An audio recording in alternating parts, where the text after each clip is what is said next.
Telugu digital media network లో political కేటగిరీలో #1 కేవలం 72 గంటల్లో 1,50,00,000 వ్యూస్ పైగా పాపులర్ టీవీ నెట్వర్క్. సార్, ఇప్పుడు కంటోన్మెంట్ ఉప ఎన్నికల్లో ఏ పార్టీ గెలిచే అవకాశం ఉంది? ఇక్కడ కాంగ్రెస్ నుంచి శ్రీ గణేష్ పోటీలో ఉన్నారు, బీజేపీ నుంచి టీఎన్ వంశీతిలక్ పోటీలో ఉన్నారు, అదేవిధంగా బీఆర్ఎస్ నుంచి నివేదిత పోటీలో ఉన్నారు. కాబట్టి ఎట్లా ఉండే అవకాశం ఉంది? ఓకే, కంటోన్మెంట్ ఉప ఎన్నిక అనేది చాలా ఆసక్తి కలిగిస్తుంది. తెలంగాణలో 17 పార్లమెంట్ స్థానాల్లో ఎన్నిక, దాంతోపాటు కంటోన్మెంట్ ఉప ఎన్నిక సికింద్రాబాద్ కంటోన్మెంట్ హైదరాబాద్ పరిధిలో ఉంటుంది.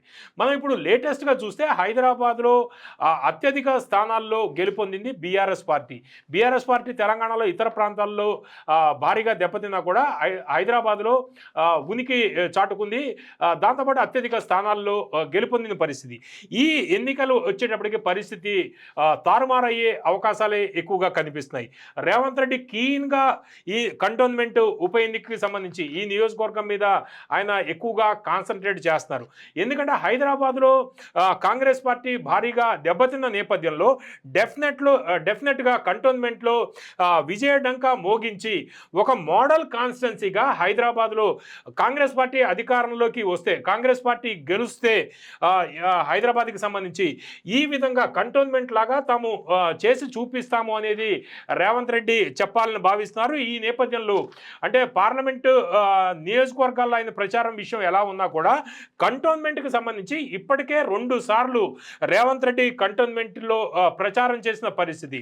కంటోన్మెంట్లో ఏ విధంగా చేస్తాము, మమ్మల్ని గెలిపిస్తే హైదరాబాద్లో ఇతర నియోజకవర్గాలు కూడా ఇదే విధంగా చేసి చూపిస్తాము అనేది నెక్స్ట్ అసెంబ్లీ ఎన్నికల్లో ఆయన చెప్పుకోవడానికి కంటోన్మెంట్ని ఒక మోడల్ కాన్స్టిట్యున్సీగా తీర్చిదిద్దాలి అనేది రేవంత్ రెడ్డి భావిస్తున్నారు.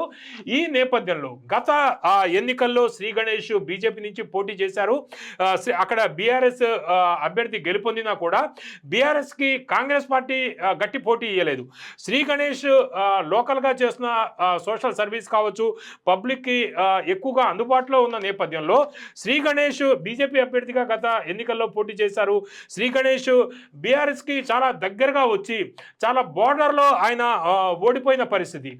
హైదరాబాద్లో పెద్దగా బీజేపీ ప్రభావం చూపించకపోయినా కూడా మన ఎన్నికల్లో శ్రీ గణేష్ దగ్గరగా రావడం, బోర్డర్లో పోవడానికి ప్రధాన కారణము శ్రీ గణేష్కి ఉన్న సొంత ఇమేజ్, సొంత చరిష్మా నేపథ్యంలో సెకండ్ ప్లేస్లో శ్రీ గణేష్ వచ్చిన నేపథ్యంలో శ్రీ గణేష్ని ఇక్కడ కాంగ్రెస్ పార్టీలో తీసుకుని రేవంత్ రెడ్డి సొంతంగా ఇక్కడ ఆయన ప్రచారం చేస్తుండడం, 2 సార్లు ఇప్పటికే ప్రచారం చేయడం, శ్రీ గణేష్కి ఇక్కడ టికెట్ ఇవ్వడం, ఇవన్నీ కూడా ప్లస్ పాయింట్లుగా మనకు కనిపిస్తున్నాయి. దీంతో పాటు Secunderabad to Alwal elevator corridor flyover అది కేవలం కాంగ్రెస్ పార్టీ అధికారంలోకి వచ్చిన 100 రోజుల్లో అది జరగడం అనేది కూడా ఇక్కడ ప్లస్ పాయింట్గా కనిపిస్తుంది. దీంతో పాటు కాన్స్టిట్యున్సీలో రేవంత్ రెడ్డి 2 సార్లు పర్యటించడం, కాంగ్రెస్ గెలిస్తే కంటోన్మెంట్ని ఒక మోడల్ కాన్స్టిట్యున్సీగా తీసుకురావాలని వాళ్ళందరూ భావిస్తున్నారు. దీంతోపాటు శ్రీ గణేష్ నియోజకవర్గానికి సంబంధించి పబ్లిక్ తోటి ఎక్కువగా టచ్లో ఉండడం కూడా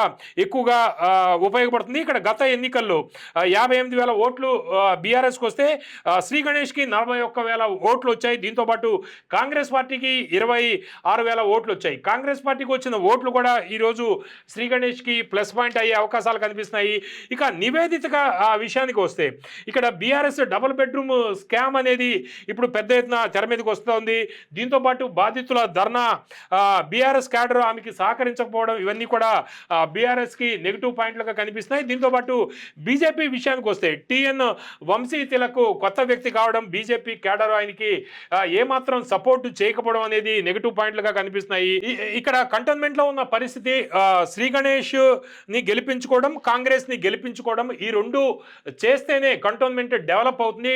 కంటోన్మెంట్లో ఒక పెద్ద మార్పు వస్తుంది. ఎందుకంటే రాష్ట్రంలో తెలంగాణలో కాంగ్రెస్ పార్టీ అధికారంలో ఉండడం కూడా ప్లస్ పాయింట్ అవుతుంది అనేది మనం కొంతమందితో పబ్లిక్ తోటి మాట్లాడుతుంది వస్తున్న ఫీడ్బ్యాక్. అయితే 2-3 రోజుల్లో ఏదో పెద్ద మార్పులు జరగబోతే తప్ప డెఫినెట్ ఇప్పుడు ప్రస్తుతం ఉన్న దాని ప్రకారం శ్రీ గణేష్ గెలుపొందే అవకాశాలే అత్యధికంగా ఉన్నాయి. కాంగ్రెస్ అధిష్టానం కూడా ఎక్కువగా ఆయనకి సపోర్ట్ చేస్తున్న పరిస్థితి. రేవంత్ రెడ్డికి తక్కువ టైంలోనే అత్యంత దగ్గరగా చేరుకోవడం, రేవంత్ రెడ్డికి చాలా క్లోజ్ టీంలో ఆయన కూడా శ్రీ గణేష్ కూడా చేరడం కంటోన్మెంట్ ప్రజలకి ఇప్పుడు ప్లస్ పాయింట్గా మారుతోంది.